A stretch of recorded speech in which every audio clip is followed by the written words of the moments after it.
Hello again in this installment of Spiritual Wisdom. I'm grateful to all 85 of you following me here and have this little community here on YouTube.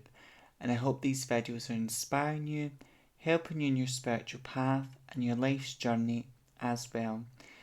And if you're new here, hello and welcome. I hope you're doing well. My name is Nicholas and on my channel I talk about witchcraft, Wicca, paganism, self-love, crystals and magical properties, as well as plants and their magical properties, and I talk about all matter of philosophical and spiritual topics. So if you're interested in those types of things, you know what to do. Please subscribe, become an amazing member of this community by subscribing and click the bell icon so you'll be notified each time I upload a new video. And if you like this content, please give me a thumbs up, as this helps the channel out a great deal as well. And this is a safe place if you're practicing witch, Wiccan, pagan, or whatever spiritual path you may be on, because there's no right or wrong spiritual path. There's just the path that's right for you, the individual. And if you've got any questions, comments, please leave them down below as well. Now, today, this is where I'm going to be sitting and chatting with you, and I'm going to be talking about 13 things that are built over time. So get your favourite, be it a cup of tea, coffee, your favourite beverage, and let's talk about 13 things that are built over time. So nothing worthwhile in life is easy. Things that are worthwhile in life, they take time to build up. That could be years, months, sometimes decades, but it takes time to build them up. One example I will give, now I am a very empathetic and compassionate person, but as I'm a man in this life, when it comes to women, if you are women watching this, I can only imagine the pain of giving birth, bringing a child into this world. I can only imagine the pain of that. But I would say, because there's certain women I've spoke to, that is painful, bringing the child into the world. But I wouldn't say that's the hardest bit. It's painful and it's difficult bringing a child into this world, and I can only imagine the pain and discomfort of that. But the hardest bit is raising a child, raising that child up. That's the hardest bit. But if you do it right, and you do it right by, loving your child and nurturing, and there's a lot of work, because a lot of work and effort that comes into raising a child. But if you do it right, then that child will look after you when you're much older and things like that as well. But it's worthwhile being a parent, but it takes time and effort, So the first thing, so I've got some notes, and these are also things that take time to build up. They're not, so the first thing on my list is self-love. So number one on the list here is self-love. So self-love is something that takes time to build up, and it's not a race or a marathon. Self-love, it's something you're going to be working on the rest of your life. Self-love, and it's not a finished destination, it's something you're constantly working on. And the best way I can describe self-love is it's about building a relationship up with yourself, getting to know what your strengths are, knowing what your flaws and weaknesses are, but accepting your flaws and weaknesses and still choosing to love yourself, flaws and all, and honouring your likes, what you like, what you're interested in, and really knowing yourself and being loving who you are as a person. And it's also about honouring your dreams, looking after yourself as well. So all of this takes time, and just like if you've got a relationship with a friend, a family member that's healthy, it took time to build that relationship up. So with self-love, you're constantly working on yourself, constantly building that relationship up you've got with yourself, And also self-love is about having boundaries, setting boundaries for yourself, but also with other people as well. So that's the first thing, and it's, and as Goddess Hecate taught me, but though I believe in reincarnation, I believe we live many lives through reincarnation, but the person who is me, Nicholas, right now, I'll only get to be that person once. So Goddess Hecate said to me, with my child, because I address her as mother, but Goddess Hecate has many aspects to her. I address her as mother, friend and teacher. because I see her in that way and I see her as mother of the universe. She sort of said to me when I was meditating with her, with the person who is you, enjoy and love being the person you are, because the person you are right now, you only get to be this person once. So that is what self-love is about, loving who you are, enjoying being who you are, and continue to work on the relationship you have with yourself as well. And I would say people have certain misconceptions about self-love, and I'll talk about what self-love is not in a later video, but just to go over some of those things. Self-love is not a competition. It's not believing you're better than anyone else or less than anyone else. It's just loving the person you are and enjoy being the person you are as well, and respecting yourself and looking after yourself.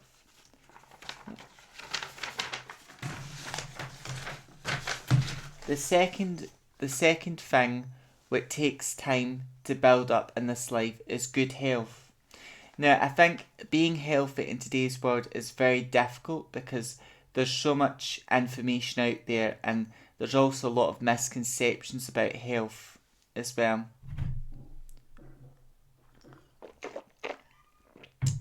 And sometimes when it comes to having a healthy body, people have got stereotypes about that. Some people, they may be a bit bigger. You could say some people, they're, they're fat or they're a bit bigger, but it's not their own fault they're that way. It's because they've got a slow metabolism and their body struggles to burn off calories. So some people, they've got a slower metabolism. They've got a slow metabolism. So it's not, some people, they may look overweight and unhealthy because they're a bit bigger, they're a big man or a big woman, but really it's just their body struggles to burn off calories. Some people are much some people are much bigger, and it is their own fault because they've got bad eating habits and lack of exercise. But real health isn't necessarily how you look in the outside. It's about your blood, your organs, and also how you feel internally, And a lot, when it comes to good health, and a lot of spiritual traditions, we talk about mind, body, soul. So, because they're interconnected, if you're in a good place mentally, then you're going to feel good emotionally. Then you're going to feel good physically. And then you feel good in your aura, your soul as well. But good health is something that takes time to build up, because I would say diets are very dangerous, because a diet doesn't really help anyone, because someone could eat a diet, they're going to stick to it, then they're going to get a quick result. Because like if someone ate a diet, there's someone I know who they went to Weight Watchers, they were on a diet, they did lose, and they were exercising, they lost a lot of weight very quick over a quick period of time. But then when they went back to normal eating what they usually eat on a daily basis, they gained the weight again, and then they stopped exercising as much, so they put the weight back on. So fast and quick solutions usually never last long. So good, and to me, eating a diet is not the key to being healthy. It's finding a way, starting to eat to live, and that just means you be mindful of what you're eating, because I'm guilty of it too. A lot of people, they eat because they love the taste of the food and they enjoy the product, but they're not thinking, is it really healthy for me to be eating this much, or is it, to be eating this? So good health takes time to build up, because it's about choosing to eat foods that are going to make you feel good and make you feel alive, So that means including more fruit, veg into your diet.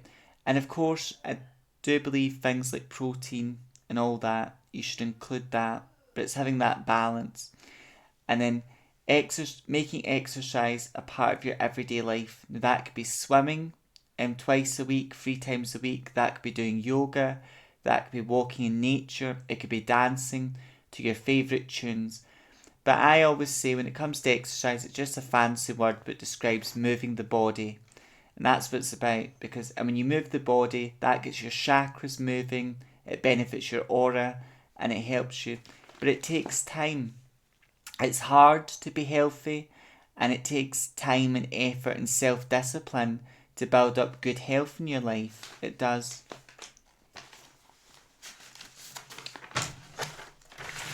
And the third thing on this list, because we're going to be talking about 13 things that are built up over time, and spiritual practices. Now, spiritual practices, they take time to build up as well. They take time. Then one of the practices I love, but they do take time to learn, is divination.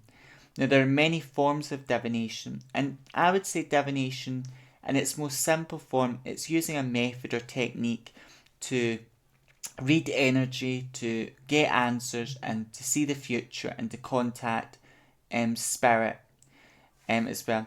One of the most common forms of this is like tarot. In today's world, like tarot, I love tarot, and it is one of the most popular in the Western world, and even in some parts of Europe, tarot is very popular as a form of divination. And tarot's got a really interesting history because the cards used to just be playing cards that people played games with, but then a lot of cultists were drawn to the symbolism of the cards and then associated the cards with spiritual meanings and significance. But when I was very young, like round about 9, 10, and through my teenage years, I was very interested in magic, witchcraft, spirituality, and also religion. It took me a long time to find out what the right religion was for me. When I did find Wicca, I learned a lot about Wicca, and then through learning, I was interested in witchcraft, and witchcraft led me to Wicca, and then through learning about Wicca, I learned a lot about paganism. And for many years in my spiritual practice, I considered myself an eclectic Wiccan witch, someone who borrowed from different magical traditions but were open, but also followed the Wiccan religion and practiced witchcraft. And for a long time I practiced that felt right. And I was really into spiritual stuff. And I remember one Christmas, my mum got me a pack of tarot cards, and it was the Smith Wider deck. That's how you pronounce it. And I did not understand what they meant or the symbolism. It was very drawn, but it took me time to learn what the cards mean, to learn what they symbolise, and then reading the cards with my intuition. So it took me time to learn the cards. And then a lot of my mum's friends, if they came into the house, but I just knew them in name only, I would read their cards, and I had a knack for it. And even palmistry, it took me time to learn palmistry, but I was really interested in it, and I would watch videos here on YouTube about palmistry. I'd read books, and then I would start experimenting with friends and family, and I just found out I had a knack for it. I was really good at reading people's hands. I was really good at reading cards, and then things like practicing magic, doing spell work. This is something that really interested me and I was good at it, but it took me time to learn how to do magic, spell work. And then later on in my practice, I learned things like grounding, centering, which is really important because with grounding, before you do a spell, ritual, or energy healing, you're pulling up energy from the earth, and then you're using the energy of the earth alongside your energy, so you don't feel tired out, drained, or burned when you're doing energy healing or a spell or ritual. And then after you've done the spell or ritual, you might feel a bit tingly, a bit out of sorts, so you release that energy back down to the earth. And then, my spiritual practice, I would do grounding first and then centering, where the energy you've gathered, you're directing it to a particular centre point. And I'll talk more on the What Is series. I'll be talking more about like what is grounding, what is centering. And even a spiritual practice what I love, but it took me time to learn about it, was meditation. Now, some people, they just do meditation for mental health reasons. There's no spiritual practice behind it. But in my case, with my art teacher, who was a role model, and he was very into Buddhism, angel therapy, crystal therapy, and I learned a lot from him. And I describe him as like a mentor, if you like, because he taught me a lot of things, and I asked him questions and he would answer them, or it would lead me down the right avenue to research. But it took me time, and a video, I don't have it anymore, it was like a DVD, and it was a beautiful guided meditation, and I started out with that. guided meditations, and then over time I developed my own meditation practice. And what I love to do in my practice is like meditate with a plant or crystal for 21 days and write down my personal gnosis. And I would say like you can read about like a crystal I've spoke about as like turquoise. Now you could read about turquoise in a crystal book. You could read about it. And I would advise that, listen to other people read on it, and it will say that turquoise is the birthstone of like Sagittarius. It might say that turquoise corresponds with the planet Jupiter, the element fire. But when I meditated with turquoise, I could see male gods. I could see male gods in my mind. I could see the masculine symbol, so that was its way of telling me it corresponds with the masculine divine. I could see the planet Jupiter and the symbol of Jupiter in my mind, so that was the crystal's way of telling me it corresponds with the planet Jupiter. And then I could see a beautiful like bonfire, so that was the crystal's way of telling me it connected with the element fire. And then I could see toxic and negative people in my mind who have hurted me and my family, and I could see these people, I could see a bright light surrounding them, and then I could see these people burning into fire and then turning into dust. And that was the crystal's way of telling me it was protective. And I could feel the crystal's energy going towards my root chakra, my solar plexus, sacral, and then my throat and third eye. So I could feel it cleansing and energizing these parts of my body. So meditation is a very spiritual practice. A person what I met who is a medium, but he knew that I was very psychic as well. But something he advised me to do, and he does it himself, is to meditate on a daily basis, because meditation does help unlock your psychic gifts and abilities. And a lot of psychic development courses, they do talk a lot about meditation. But spiritual practices, rather it's grounding, centering, meditation, magic, spell work, visualization, all of that takes time to learn. And it takes, in my case, but in a lot of people's cases as well, it takes time to build up. Now, I don't believe in following your life by a book. I believe a book can give you inspiration, it can give you guidance, but a lot of Christians, and if any of you watching are Christians, no hate towards you, but a lot of Christians, and a lot of you are Christian, if you are Christian watching this, you do follow the Bible, and you follow verses and quotes out the Bible, but it even takes time to understand Bible verses and Bible quotes. That takes time, that takes years, and for those who follow the Christian path, if any of you are Christian here, that is a spiritual practice for you. Learning about the Bible verses, that is a spiritual thing as well.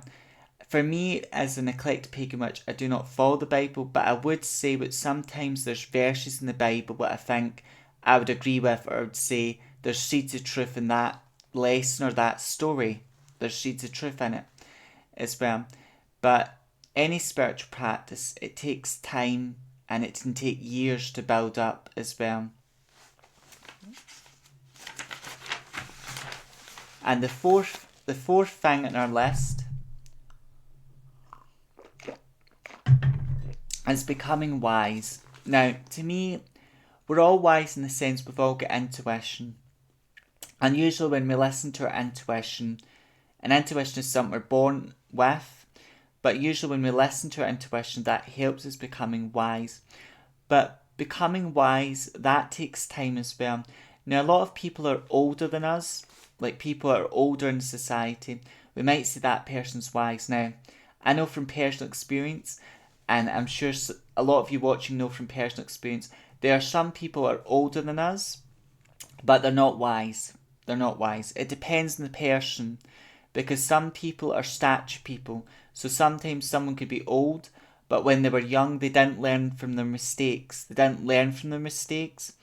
And they're stature people, so they've done a lot of wicked and horrible things, but they've not learned from the mistakes, and they've not took accountability for their actions. And that is part of being wise, is learning from your mistakes, taking responsibility for your actions.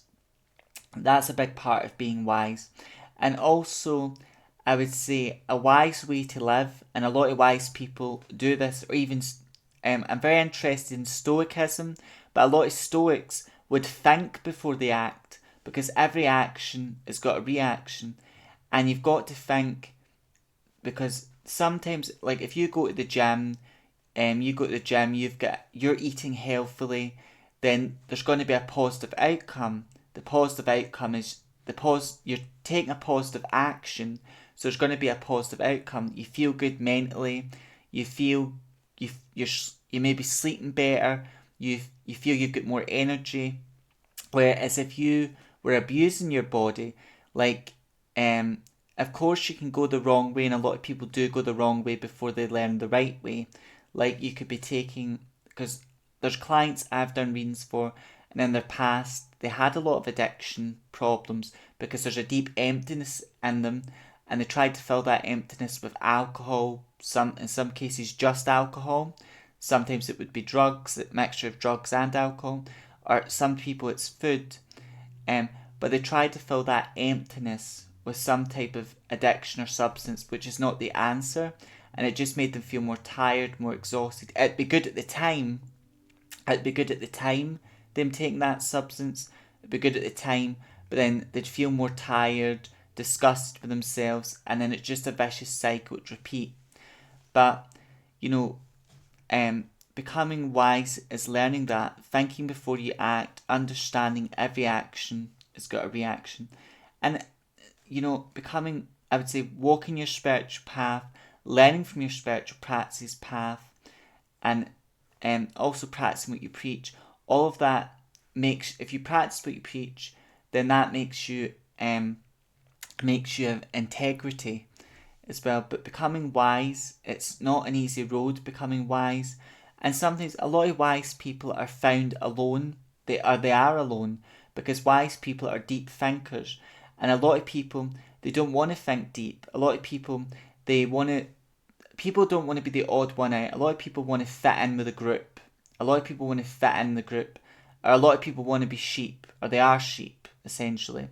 But don't be a sheep, be a fox, or be your own thinker. And a lot of wise people, they listen to everyone's perspective. A lot of wise people are also open-minded, and it takes time to understand what does open-mindedness mean. And being open-minded just means you listen to different people's ideas and perspectives, but that doesn't mean you agree or disagree with them.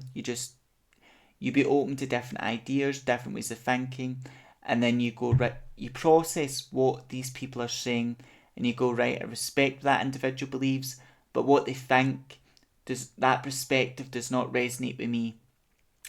And someone may say a perspective which does resonate with you, and you can see seeds of truth in it. But becoming a wise person, that takes time to build up as well.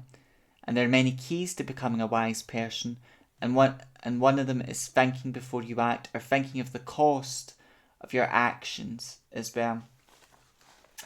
And before we move on to the next point, like in our everyday lives, we throw stones in a river every day, because if you throw a stone in a river, or it creates a ripple effect. So if you take good steps and actions, there's going to be good outcomes. If you make poor decisions, there's going to be bad outcomes. And anyone who's wise or has wisdom, they'll know that as well.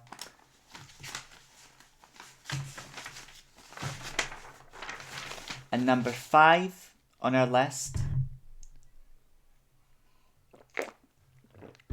is psychic development. Now, to me, we're all psychic. Each and every one of us, we're all psychic, and we're born with psychic abilities. All of us. But some people, and to be psychic to me means to read energy. That's what it means, to read energy. Some people are psychic. In my case, I can read people's energy.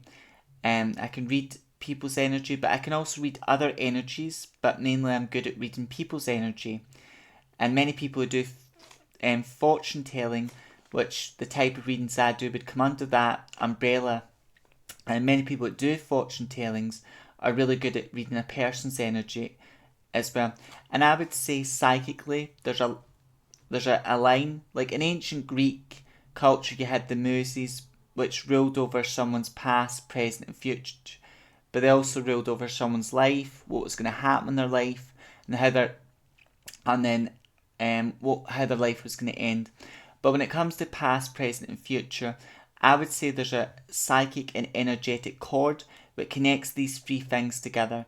Now, as psychic readers, we can sense someone's past. The past is something that cannot be changed, but I would say when we as psychic readers do a reading for someone and their past comes up, it's that person's spirit guides telling us, like, your past is your shadow self. I would say there's many layers to the shadow, but a lot of healing is looking at the past and understanding we can't change the past, but the past is a teacher, and looking at what does the past have to teach us about ourselves. And that's why I feel when we as psychic readers do a reading for someone, our spirit guides as well as that person's spirit guides will reveal that person's past to us. Then what's going on in your life right now, these are issues you need to work on and heal on right now, and these are also lessons. And in the future, as outcomes and things that are yet to happen. But we're all psychic, some more than others, and developing your psychic abilities, that takes time. Now, some great things that help with this, as I've said, divination, like meditating on a daily basis. That could be meditating with a plant, a crystal, or just doing elemental meditation. And the Psychic Witch, he explains like how you can hold your breath in for 4, and as you're holding it in, visualize the 4 elements, or think about the 4 elements, and then exhale for 4 as well. And I'll share that meditation method on the future, because I find that my way of meditating and that method very good. But meditating on a daily basis, even if you're just doing a meditation for relaxation, that can help you develop your psychic abilities as well. Also acknowledging any fears, working through fear, because fear can block your psychic gifts and abilities as well. And when it comes to being psychic, I would say there's 6 clairs. There's 6 clairvoyant, 6 clairs. I mainly focus on the 4 clairs. So the first clair in order is clairvoyance. That's my strongest clair. So clairvoyance means in your mind's eye, here in your mind, you can see auras, you can see spirits, and spirit communicates with you through symbolism and images. The second clair, which I have developed over time and do, is clairsentience, where you can feel a person's energy, or you can feel the energy of a space or an object. The second clair, what I've developed over time, is clairaudience, where you can hear your spirit guides or spiritual beings talk to you in your mind. It could be a whisper, and a lot of spiritual beings, they don't give you the answer. I mean, especially Goddess Hecate, sometimes when I work with Goddess Hecate, she might give me the answer I need to hear or what I'm looking for. Other times she might give an answer that's very cryptid, meaning it's like a rhyme or a cryptid message that I have to work through and learn the lesson of. But clairaudience, some people are very clairaudient, they can hear spirit communicate with them, they can hear bells ringing, or they can hear spiritual vibrations as well. Some people, a good friend of mine, is very clear knowing, where you just know something. Someone could sit in your company and you know what they're lying to you, or you know this person's not for me, or you just know something's going to happen today, or you're going to meet someone. So clear knowing is also some people's clearest, their strongest clear. And then number 5 would be clear smelling. Clear smelling. So sometimes spirit makes its presence known through smelling. Like you could have a loved one that loved to wear a particular type of perfume. Like if it's a female loved one, but again, depending on that loved one, they would have certain preferences. So if they wore a particular scent, be that a perfume, aftershave, or just some type of scent, and there's no reason for you to smell that particular scent, that loved one could make their presence known through scent. Sometimes you may have a really close connection with your father, and your father may have loved to smoke cigars and loved to drink a particular type of whiskey now and again, and you could smell like this whiskey smell or this tobacco smell, and it's them making their presence known. Sometimes you might even had a loved one that made you toast, but they always burned the toast, or it was half burned, so they make their presence known where you get up out of bed and you're smelling burnt toast, but it's just a sign that they're letting you know they're there. So clear smelling is also a way that spirit can make its presence known, and some people are very clear smelling. One that is also very rare, but people do have it as well, is clear taste. So you could taste certain energies, you could taste a rosy smell, or you could taste certain vibrations in the air as well. And now most psychic developed courses focus on the four clairs, but the other two are important as well, which is clear smelling and taste as well. But psychic development, that takes time, developing your own gifts, your own abilities, but meditating on a daily basis, and also like doing some form of divination, be that palmistry, studying palmistry and practicing it, be that studying tarot and practicing it with friends, family, or even just people you don't know that very well. Because when I started out, I done a lot of this for free. You know, I done palm readings for free, I done tarot. So to start out, if you can do it with a lot of friends, family, or people you don't even know that well for free, because I done it for a lot of neighbours in my local community for free, and a lot of people said I was very good at this, but I should charge money for that.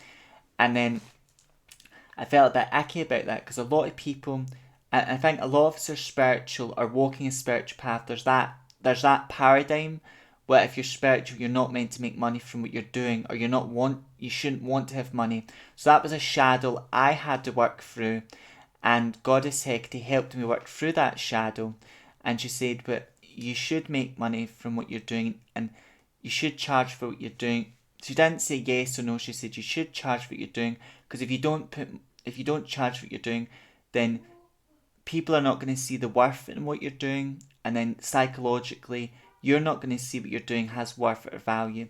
So, and then something happened. I've always dreamed from a young age of owning my own shop, or working in a psychic shop. That was like my dream job from very young, from my teenage, being a teenager.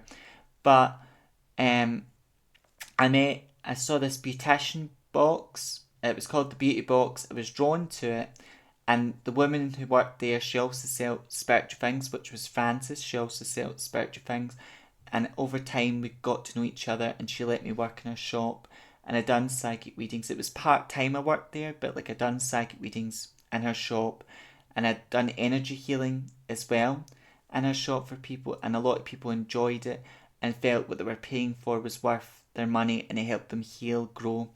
But we're all psychic, and it does take time to develop your own psychic gifts and abilities as well. And before we move on, I'm gonna make a video about that. Like, if I'm already psychic, why should I have to pay for a psychic reader? For a psychic reading, that is a video what I'm going to be making, and it'll be in All Things Psychic, the playlist as well on the channel. Okay.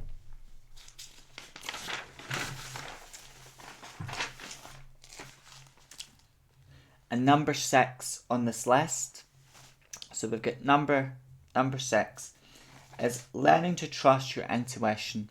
This takes time as well. We've all got intuition, but it takes time. I call your intuition your inner compass. So we're born with intuition, we've all got it, but it takes time to learn to trust your intuition. Now, people are going to feel intuition in different ways. Some people may describe it as they feel something in their bones, or they feel something at the deeper part of their mind. They're feeling something. For me, intuition, when mine is active, I get this strong, there's like this energetic line, this spiritual line that connects my heart and gut together, and then I get a strong feeling with something good or bad, or I'm going to meet someone as well. Or if I get invited to something, I get a strong feeling that I should accept this or I should not accept this. Now, when you don't listen to your intuition, bad and horrible things tend to happen. For example, my mum, she was invited to a party many years ago, but deep down her intuition told her, don't go to this party, it's going to end horribly, something bad's going to happen. And she ignored that inner voice, that inner knowing, and her intuition was right. Something bad did happen, and the party didn't go well. But the good news is, the silver lining is, she was safe and got home safe. But your intuition never deceives you. So if you get a strong feeling about something, you should listen to it as well. And a good thing to do, now intuition is its own thing, I would say, but intuition's like a key that opens the door to the psychic realm. So I would say the psychic realm is like a door, but your intuition can help unlock that door. So then your intuition is like a key that can help unlock that door. And it's good to write down, if you feel something intuitively, write down that feeling in your book of shadows, your magical journal, or write it down. If you feel something, write that feeling down. Like if you get invited to a party but you feel you shouldn't go, write that down. And if you feel something bad's going to happen, write it down. Now you may listen to your intuition, I would encourage that. Or even if you don't listen, you're going to learn I should have listened, type of thing. And sometimes a lot of us, your intuition could even be telling you to work towards getting something you want, because it's going to be beneficial for you in the long run. So a lot of us are programmed to not want things. We're told to focus on what we need, or to focus on what we need to survive, and not to want or desire things. I don't agree with that rhetoric, and I would say, as long as what you want is not going to hurt anyone, including yourself, then batter in. That's really my approach. But sometimes in life you could feel, I want something because it's going to help me mentally or emotionally down the line. For example, in my own life right now, and I've wrote this down in my book of shadows, it's like, but I will work towards it, round about Christmas, when it's round about Christmas time, and I'll start saving up for it, as well. So, like, intuitively, my intuitions tell me, like, I know what I want this, but my intuition's saying, you're right to want this thing, and you having that is going to be good for your mental, your emotional and spiritual well-being. Now, the thing I want isn't like a new garden shed. That's something I want. And my intuition, because I've done a meditation on this, I meditated on this desire. And that's, you meditate on that as well, your desire. And also I lit a candle, invited my spirit guides in. And my spirit guides were sort of saying, and my intuition was telling me, the thing you want, you're right to want it, and you should work towards getting it because it's going to help you mentally, emotionally, and spiritually. And, so sometimes your intuition could even tell you to, tell you you want something and you're right to want it, and it's going to help you in the long run. So listening to your intuition, that really helps you in life, but it takes time to know, when is your intuition active? When is it telling you something? One example I could say is, sometimes listening to the body can also help. Like if you're really tired, but you feel, I need to finish something, but your body's saying, you can see to it tomorrow, go to sleep right now, or come on, give yourself some rest. That is listening to your intuition. Sometimes you could be very sick, not well, and you want to finish something, but your body's saying, your intuition's telling you, rest right now and get back to that project when you feel better. So your intuition it takes time to know when it's active, and then listening to it and trusting it, it takes time as well. The seventh thing on this list is achieving a goal. That takes time as well. And when it comes to achieving a goal, it's not only does it take time, it's hard. It's hard to achieve a goal. But then when you do achieve it, you feel great. You feel on top of the world when you achieve a goal. Now, I would recommend it's good to start with simple goals. Because if you achieve a simple goal, you still feel on top of the world and you feel great. For example, like meditating for 21 days. like that's something I'm working with right now, meditating with Star Anise for like 21 days, and I've done so well. So starting with a small goal, and it could even be walking down, um, it could even be walking down like your local woods 3 times a week. So starting out with a simple goal can really help you as well. And then achieving a bigger goal, like for example, if you wanted to go on holiday, be it Paris, Greece, Spain, saving up the money you make from your job or the money you make or your wherever your source of income is, saving up for this big holiday you want to go on, that takes time and it takes hard work. But then when you achieve it, you're gonna feel great and amazing and top of the world. So achieving a goal is worthwhile, but it does take time. And as a Sagittarius, it's just like achieving a goal is like firing your arrow, and then when that arrow hits the target, it's great. It's great when the arrow hits the target, but you've got to take achieving a goal. If it's saving up for a holiday, you've got to pick a vessel to save up. Now you could save up in your bank, you could save up at home, but that's going to take time, patience, and effort. And that time, patience, and effort, if you stick to it, is going to pay off, and then your arrow's going to hit the target. If it's meditating every day, or meditating for 21 days with a specific plant or crystal, even that takes time, patience, and effort. But you're going to feel so great when you've achieved that goal.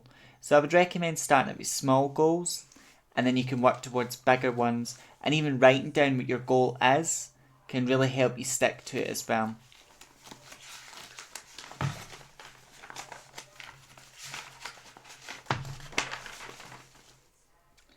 And then number 8 on our list is good habits.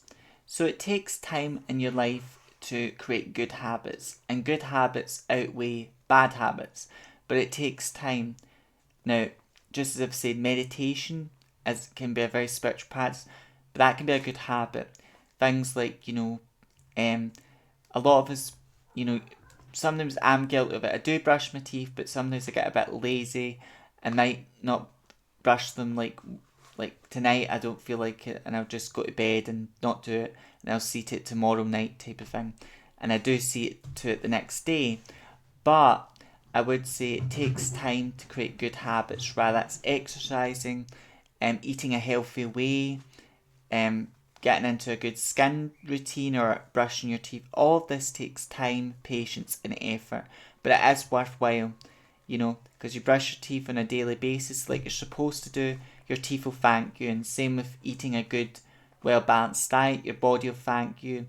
And even a good habit, and I do struggle with it, is sleep. Making sure you go to bed at a reasonable time, getting enough sleep. That's a good habit to get into, but it takes time to build up as well. And then the ninth thing on our list, if you can see that well, the ninth thing on our list is trust. It takes time to build up trust. It takes a long time to build it up, but it can be broke so quickly, trust. So, trust is important, and it takes time to build up. And there's different forms of trust. Like if you've got a friend, it takes time to build that relationship up with your friend, and then you and your friend would trust one each other. That takes time to build up that type of trust. Same with a parent, it takes time to build up that relationship up with build that relationship up with your parent and to be trusted with that. Another example I'll give in a professional sense. Okay, let's say if you're a psychic reader. Now by law, there are many psychic readers, and by law it's looked at as entertainment. And in some cases, psychic readers who want to go to events or do things, they need an entertainment license. Some places will let you do readings and still view it as entertainment. So some psychic readers can do a reading, but they don't need an entertainment license to be at this event or venue. But most readers do. It just depends. But if you're a good psychic reader, you're someone who's good at what you're doing, you're going to have repeat clients that have been to you before, and Now, it's a good idea if you've been to a psychic reader and you had an amazing and wonderful experience with this reader, it's better to wait till like 6 weeks, or I would say like 6 months. It's better to wait to 6 months because a lot can happen in 6 months, or wait a good time again to get a reading, because even if you got a different reader, that you might get a different energy but also similar. So I would recommend waiting about 6 months and before you get a new reading. But if someone is a good psychic reader, they're good at what they're doing, you're going to have repeated customers, repeated people, but it takes time to build up that trust. Same if you're a massage therapist, you're going to have a lot of clients, but it takes time to build trust up with your clients. Same with you're an energy healer, you do energy healing, it takes time to build that trust up. Same with if someone's a doctor, for example, then it takes time to build that trust up with your patients. And then in ancient times, physicians were very valued and respected as well. But many physicians did not have the same approach to medicine we do now, because they used plants. Food back then was looked at as a form of medicine, and also many physicians used plants to treat the sick because plants were their only form of medicine. So, but it would take time for people to trust that physician, to trust them. So trust is something that takes time to build up. And trust is worth it, and it takes time. But the best way to create trust is honesty. Someone being 100% honest. Because when someone's honest with you, it's a sign that they're being respectful, And when someone's honest with you, then you can trust them. But if someone lies, deceives you, be it for good reasons, because sometimes people think they don't want to rock the boat, or they don't want to hurt their friend or family member, so they decide not to tell them the truth. That breaks the trust that you and that person had, and the truth always comes out. So if you truly love someone, you would always tell them the truth. And a good friend of mine, she would meet up with all her friends or people she thought were her friends at Weatherspoons. Now, she was a married woman, but all her friends knew, and certain family members as well, but all her friends knew that her husband was being unfaithful to her. All of them knew it, but not one of them had the courage. None of them had the courage to tell her what her husband was being unfaithful to her. None of them had that courage. And that, when she found out what they all knew, she couldn't trust them anymore. And they all disrespected her, and they all ruined that friendship. And she was the best friend they could have ever had. So it's their loss. But trust takes time to build up. And if you want you and a person always to trust each other, you need to understand, you need to, both of you need to know where you stand, and you've always got to be honest with each other as well if you want the trust to continue. But it takes time to build trust up. Number 10 on our list is respect. Respect takes time to build up as well. Respect. But I would say being respected is, sometimes people are feared, but sometimes people are not liked, but they're respected, and that respect is better than being liked. I would say that it's nice to be liked, but at the end of the day, there's going to be people that like you, people that don't. That's just how the cookie crumbles in life. That's just how the cookie crumbles. But respect takes time to build up. Now, just as I said, trust takes time to build up. In ancient times, if someone was a physician, they'd be respected for what they do as a physician. How they deal with patients, how knowledgeable they are. They'd be respected for their gifts and talents. Same in ancient Greece, there would be oracles, priests and priestesses. These people were respected for their gifts, their talents and practices as well. But it takes time to build up respect. And again, you should never live you should never live for validation. You should never live for validation or approval. You should never live for that. But it does take time to people to respect you and respect what you're doing. Same if you're a psychic reader. There are going to be people that have got mixed views. Some people that believe in that, that believe in psychic readers, that are very open-minded. Some people are very skeptical, but it takes time to build up respect. For people to respect what you do, your gifts, your talents. Even if you're a content creator, you're going to have people that don't like your content, and then people that do like it. But again, people that like you will tend to respect you, but it takes time to build that respect up with your followers, with people. So respect takes time to build up as well. Number 11 on our list is healthy relationships. Healthy relationships take time, if not years or sometimes months, to build up a healthy relationship. Because a healthy relationship is where you both know where you stand, you both respect each other, you both value each other, and you love and care about each other. That's a rare thing to find in this life. If we're talking about friendship, it's a beautiful thing if you've got that in a friend, they value and respect you. That's a beautiful thing to have, but it takes time to find something like that. And sometimes, just because blood is not always thicker than water, sometimes the people closest to you could be your worst enemies. So you're lucky if you've got family members what you love and care about, and they love and respect you, you love and respect them, you've got a healthy relationship with them. But that's not always the case. So it takes time to build up a healthy relationship with someone, because it's about respect, it's about caring about each other, and it's also about trusting each other. And what builds trust? Honesty, being 100% honest with each other. And if you love someone, you would always tell them the truth. And you're not telling someone the truth not to hurt them, you're telling them the truth because they deserve to know the truth, and telling someone the truth is a sign of respect. And truth builds that.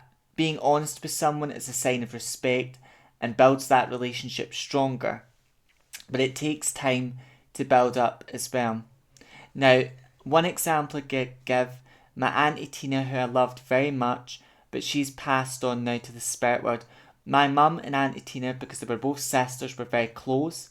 But one night my mum went out to a party, and my Auntie Tina, her partner at the time, he was cheating on her. He was being unfaithful.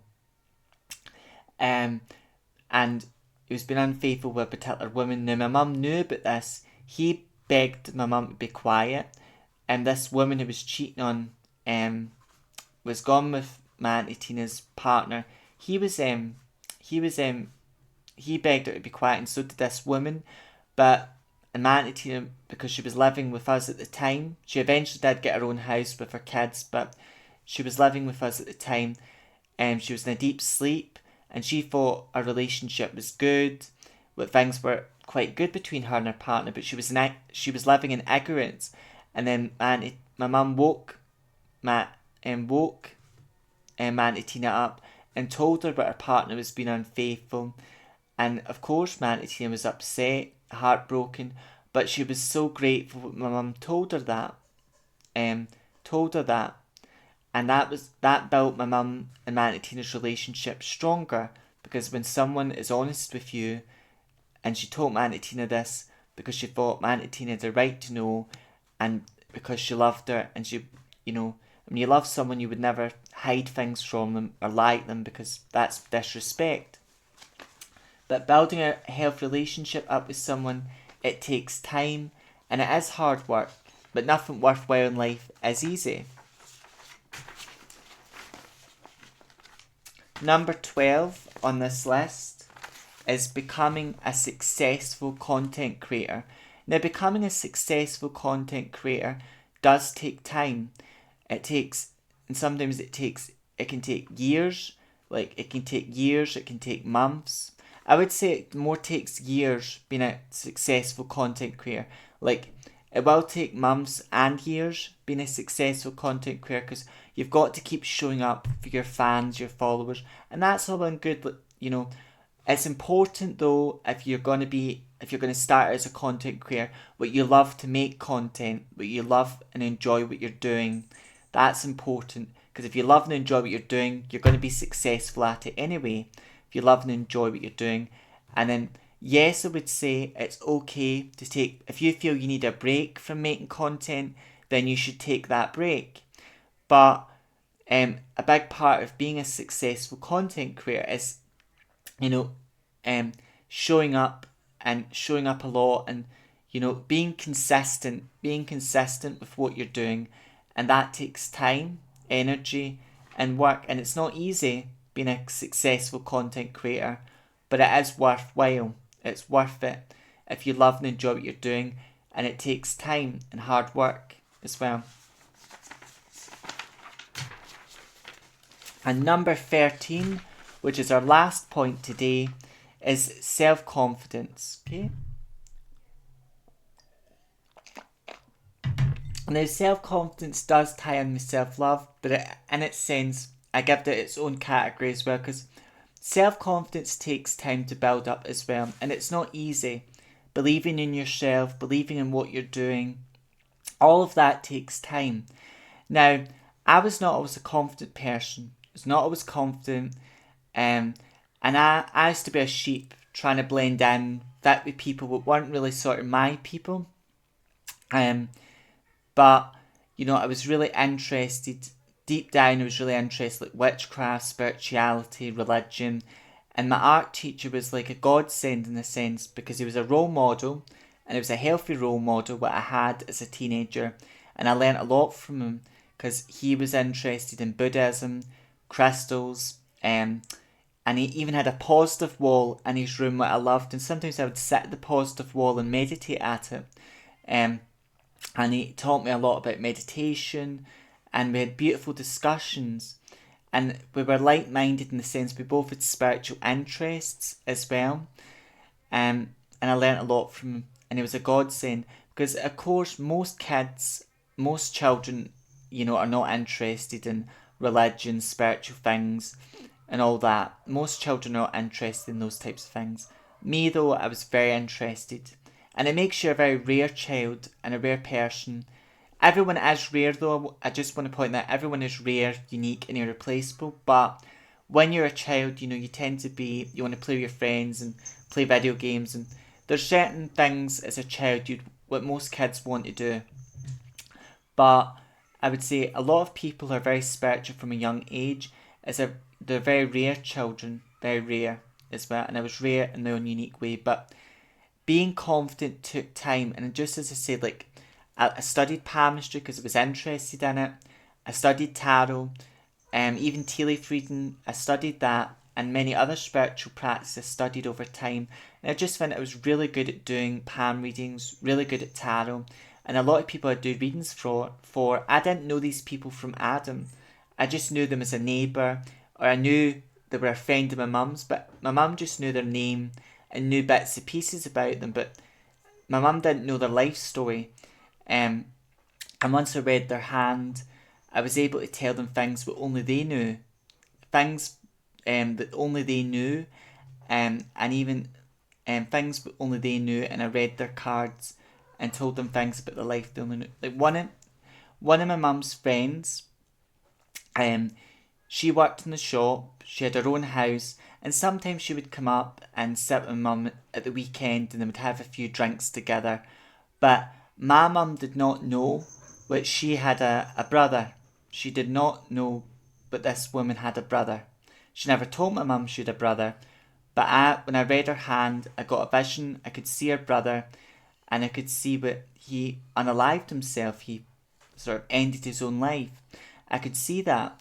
And I told her this, and I told her, and he even came through in the reading and said that he knows that she feels guilty and bad for what he done, but he wanted her to know that what he done was not her fault, but it was a reflection on him and what was going through in his life, But, and there's lots of people that I've done, even when it came to Francis shop, doing readings, I was confident with this, but it took time.